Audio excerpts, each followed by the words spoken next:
All right, everybody. We are live on YouTube and Twitter. I'm waiting for Paul Dennett to turn up, but he'll be here very shortly. So I thought this would be a good time for people to join the stream and join me and Paul soon talking cricket. I've just retweeted it.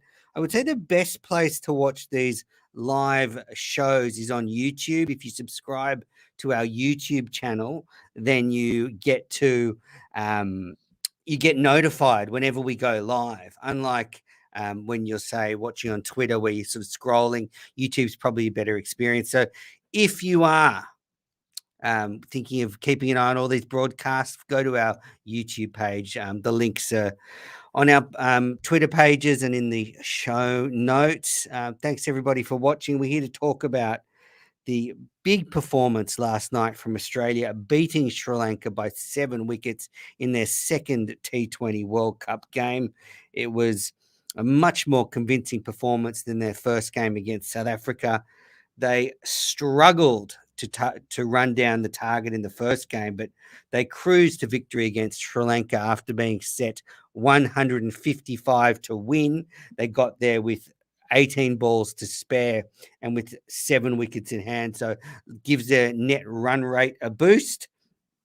I guess let's start with the Australian team. They made no changes from the first match, so they're sticking with their seven batters basically, with Matthew Wade keeping and playing at 7, and then they've got the 3 quick bowlers and 1 spinner of Adam Zampa. And Sri Lanka batted first. Did they win the toss? So Australia won the toss. Hello, Jose. I don't know where Paul is, and hopefully he'll show up at some time. I've got some big news for him. Anyway, Australia won the toss. They sent Sri Lanka in, and Sri Lanka got off to a good start. They were smashing the ball all around, and they looked like they were going to send a big total. But then Adam Zampa came in and bowled an excellent spell. His 4 overs just went for 12 runs, and he took 2 wickets. And that put the brakes on Sri Lanka. They got off to a good start because Sri Lanka. Here's Paul Dennett. Paul, welcome. Can you hear me? I can hear you. Can you hear me? Oh, I can. Miracle. I didn't realize when you said 2 o'clock, you're going to go literally live. That's very prompt of you. Sorry, I'm late. Well, I like to keep the fans happy. I've just been warming people up, retweeting the broadcast and telling people where they can listen. So you came at the perfect time. I was just saying Sri Lanka got off to a fast start with Sri Lanka, but Zampa then really sort of pulled them back, and that was a vital spell. Wonderful spell. Stark's Yorker was pretty impressive as well. And from that moment on, it was pretty clear that it was only going to be a mediocre total, but they improved a little bit towards the end as well, Sri Lanka. Yeah, they did, and they sort of scrapped to 154. Again, excellent bowling by Stark and Hazelwood. The only element that was exposed was the sort of 5th bowler. They went after Maxwell and Stoinis. Yeah, and I've seen an article today saying this, the problem for Australia's 5th bowler. I think this is very much a recency bias sort of thing. Like, from time to time, this happens. To suddenly say that based on the evidence of this one match only, Glenn Maxwell is not a reliable 5th bowler, when he only got 1 over. And I don't know why they bowled him in the power play. Just if I was a Sri Lankan batsman and you said, we're going to take the quicks off and bring on Maxwell right now, I'd have been pretty happy. They're much more happy. They're much more accomplished against spin. So I thought it was the wrong thing to give him a bowl in the power play this time. Yeah, they certainly did take him 1 over for 16 for Maxwell, and Stoinis 3 overs for 35. I guess they do have the other option of Mitch Marsh. He could bowl a few overs. But I agree with you. I think it's something they have to accept. It's often the tactic in any limited overs game that you target the 5th bowler. So there's no surprises they're doing this. It's a shame we can't squeeze a really good second spinner in there. We've got Stephen Matlock here saying when Swepson getting a run. If they could squeeze him in, that'd be great, but it'd definitely shorten the batting. Yeah, I suppose Agar, his batting's okay. Swepson's not the worst either, but yeah, you're right.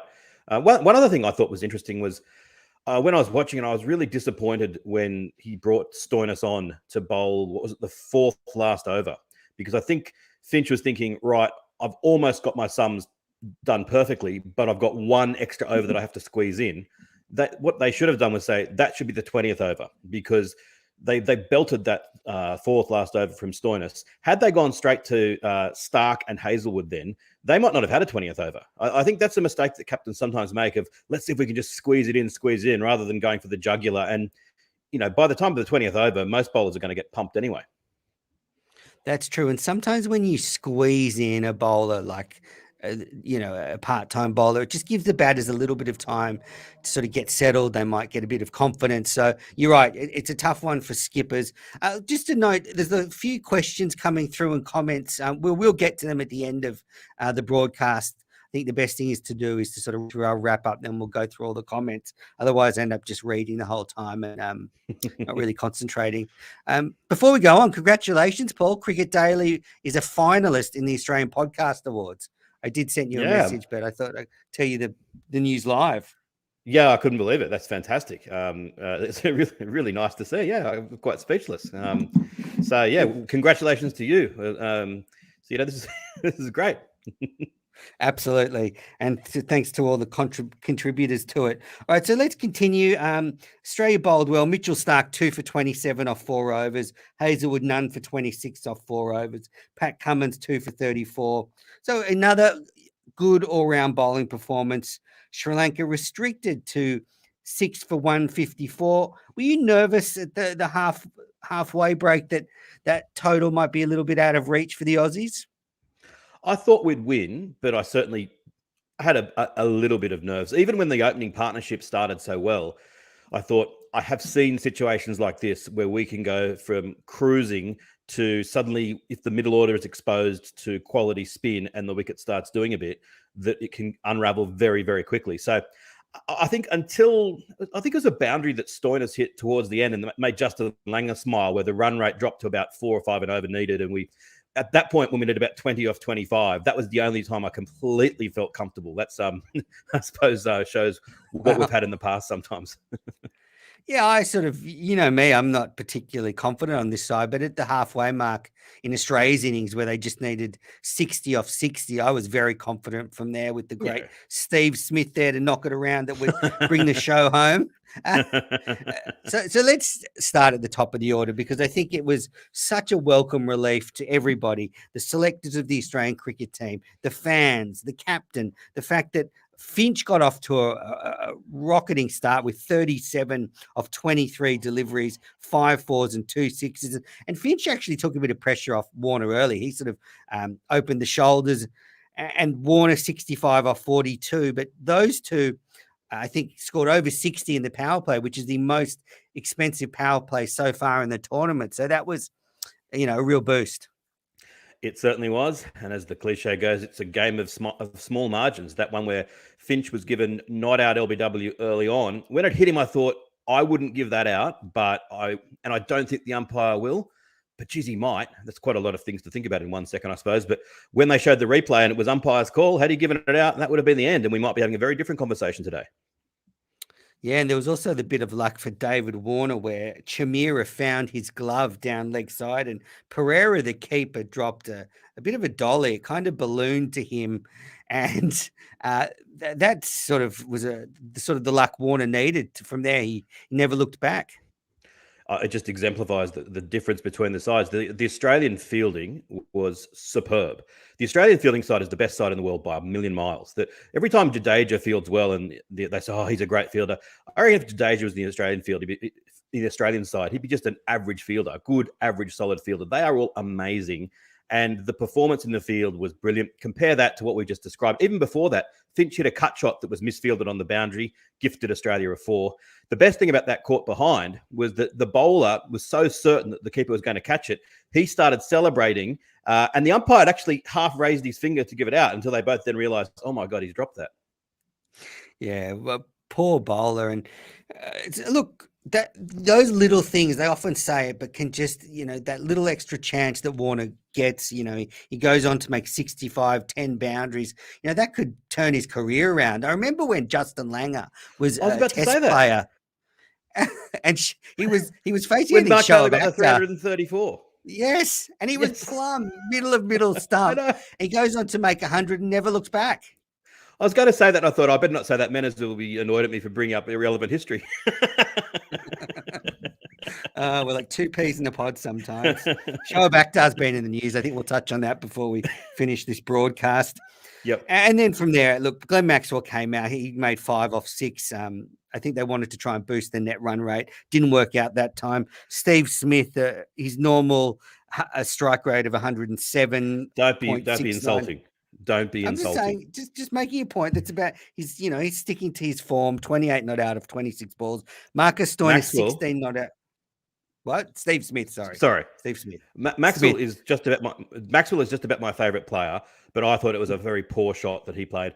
I understand the notion of sending someone out to try to boost the net run rate, but don't take the game for granted. They should have sent Mitchell Stark out. I know everyone would have laughed at, but send someone out who wasn't going to get a bat anyway. At the time that Maxwell got out, I thought, this could open the door to that dreaded middle order collapse. And then Steve Smith walked out, and I thought everything's going to be okay, and it was. So don't insult Steve Smith. I'm not insulting him. He's just playing form, strike rate of 107. And then Marcus Stoinis strike rate of 228.57, 16 not out. Australia gets there with 3 overs to spare, so a little bit of a boost for their net run rate. I sort of thought that Sri Lanka's bowling, to me, just looks a bit thin in the middle overs. They just don't seem to be able to exert much control, and I can't see them challenging many teams going forward. Well, they've kind of done better than expected in some ways. Before the tournament, there was even talk that they might not get out of their qualifying group. So I think they made a mistake not just going in with an all-spin attack against Australia. That Australia lap up fast bowling, and that was probably their best chance of winning. But yeah, I think Australia looked pretty good. It was a thoroughly entertaining and enjoyable experience for an Australian fan, and a comforting experience for a change. Absolutely. And it set up the clash on Saturday night between England and Australia to be an absolute humdinger. So both teams now are on top of Group 1 with 2 wins. Then you've got South Africa and Sri Lanka behind them on 1 win each. And then Bangladesh and the Windies yet to get a win from their 2 games. So if whoever wins between England or Australia, that will be a significant step to making it to the semi-finals. The winner of that game, I would say, it's a huge advantage going forward. And yeah, I think it's going to be a great game. I agree. I can't wait for it. But I think at this time, it might give you an opportunity to all of the regular listeners of Cricket Unfiltered to make your apologies that you said that Australia would be better off just keeping their players at home and playing Sheffield Shield at the moment, and there's no point even sending the side over there. I've just gone onto the fantasy. There's a site where you can predict what was going to happen, and they'll update the table for you. Here's what happens if I assume Australia loses to England and loses to West Indies, and that Australia's only favourable result in the rest of the group stage is beating Bangladesh. Every other game, I just put in who I think would be favourite, so try to get a fairly standard response. Australia still qualifies. Australia can lose those 2 games. They'll probably still qualify for the semi-finals. In second place, may well play Pakistan if that was the way that it was going to eventuate. So from here, it would have to be a disaster for Australia not to make the semi-finals. So, if it was up to you, you would say no to us being basically 2 big games away from winning the World Cup. You're way more confident than I am. I'm not even sure we'll beat Bangladesh. They gave us a real touch-up when we played them recently. But look, I will apologise, I guess, not unreservedly, because Australia haven't won anything yet. But they've started better than I expected. But I still see some major holes in the Australian lineup. And I think they'll get found out eventually. And they've been such an awful tease, the Australian T20 side. They get on a roll and you think they're going to do well, and then they just crash out. I remember the 2010 T20 World Cup final against England, just a terrible performance. So I am scarred. But I just still think we're lacking that second spinner, and there's no way to fix it. And I don't know if Zampa matches up to some of the other spinners, like Adil Rashid for England. I think he outmatches Zampa. I think he's a better bowler, but I think Zampa, at his best, Zampa is fantastic, as they all are. I think that maybe Rashid and Rashid Khan and some of the other absolute top ones have more days where they dominate. But gosh, you can't do much more than what Zampa did today, last night. They were starting. That was a powerful performance. And Stark was he still gets hit around a little bit because the ball just flies at his pace. But that Yorker that he delivered after he got hit for 6 was particularly impressive as well. Excellent. Well, good performance. Can't wait for Saturday night or Sunday morning Australian time for the taking on the old enemy. A bit of an Ashes warm up. Two big games tonight. A couple of other quick notes that I made just of random stuff that I wanted to bring up. First of all, how good was Warner's reverse sweep when he was on 1? Talk about bravery. If he'd got out playing that shot, the headlines would have been all over the shop. I looked up the laws last night. Did you see where the Sri Lankan fielder fielded and his hat fell on the ball? And no. I wonder whether that's 5 runs. They didn't comment, but if anyone did notice it, I checked the laws that that's okay. If it's accidental, it's not 5 runs. So that's I'm sure something that's been worrying a lot of our listeners. How good is the music between the overs? They got like a 90s party anthem. They had Peter Andre playing. I really enjoyed that. And once again, someone's going to get killed sometime soon. That straight drive from Warner that you see Glenn Maxwell's reaction when he was like, yes. Oh, the bowler almost got hit there. And one other thing, there was a bit of social media talk about a fielding stop from Cummins on the boundary where he slid, tried to save it, missed it, and then swatted at the boundary rope. It's gone around virally of these people saying, oh, that's a typical Australian cheater trying to actually push the boundary rope back to stop the ball from going for 4 that way.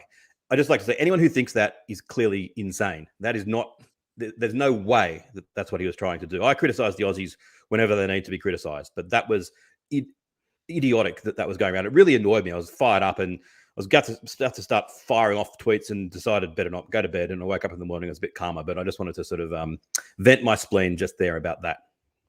Good. Get it out.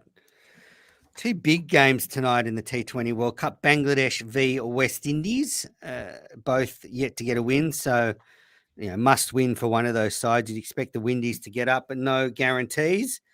And then the second game, I cannot wait for this one, Afghanistan versus Pakistan. I think this is going to be a humdinger. 2 sides that play a brand of T20 cricket that is crash, bang, wallop. We'll smack the ball 100 meters. We'll spin the ball as far as we can, and we'll give it a crack. I mean, this is must stay up for TV. Yeah, it could be the most entertaining game of the entire tournament. I can't wait for it. And 2 sides that are they've got a bit of a burgeoning rivalry as well. So it's going to be pretty exciting.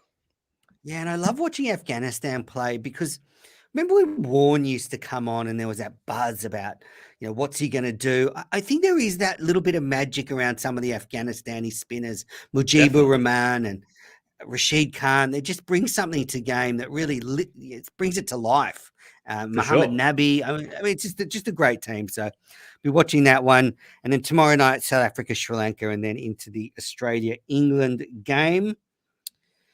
Paul, what have you made since our last full episode of the Cricket Unfiltered podcast? There's been a huge controversy around Quinton de Kock refusing to take a knee before the game, South Africa, 2 nights ago, and then he's since issued a sort of unreserved apology, and he will be taking a knee now. What's your take on this whole issue? I'm pleased that he's decided to take a knee. I think that Darren Sammy and Pommy and Bangwa's commentary just after it happened was quite telling. Both are people of colour, and both were clearly. They didn't say it in so many words, but you could tell they were both hurt by the fact that he had made that decision. I think that's the key point. And I think anyone who looks at Michael Holding's brilliant monologue that he delivered during the cricket 18 months ago during the rain delay, if you haven't seen that, go to YouTube and type it in and look it up, because it's about 15 minutes. It's very well worth watching. And after that, I think you realize why it is so important that, racism that has been around for hundreds of years or thousands of years and sadly is still right around today, and that the Black Lives Matter movement is so important that I get where people like Michael Vaughan are coming from when they say you shouldn't force someone to do something.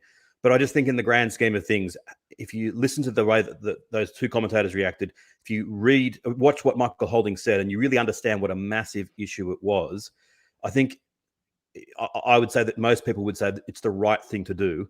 And so I'm really glad that he has now decided to do it. But it's been a very disappointing few days. Yeah, you're right. And I echo your sentiments there that I'm really glad he apologised. It would have been so sad where if Quinton de Kock was lost to international cricket because of this. So that's not the case. He wrote a very heartfelt letter explaining his feelings of it. And it seems a lot of it just boils down to the fact that Cricket South Africa sprung this on the team not long before a game. And I think he felt blindsided. But in the end, I sort of think whether you can have your own individual feelings. That's not, but if you're representing your country on a sporting field, doing this symbol to make it clear that you're striving for equality, I think is not too much to ask a player. It is not. It's not sort of infringing on their rights as a human.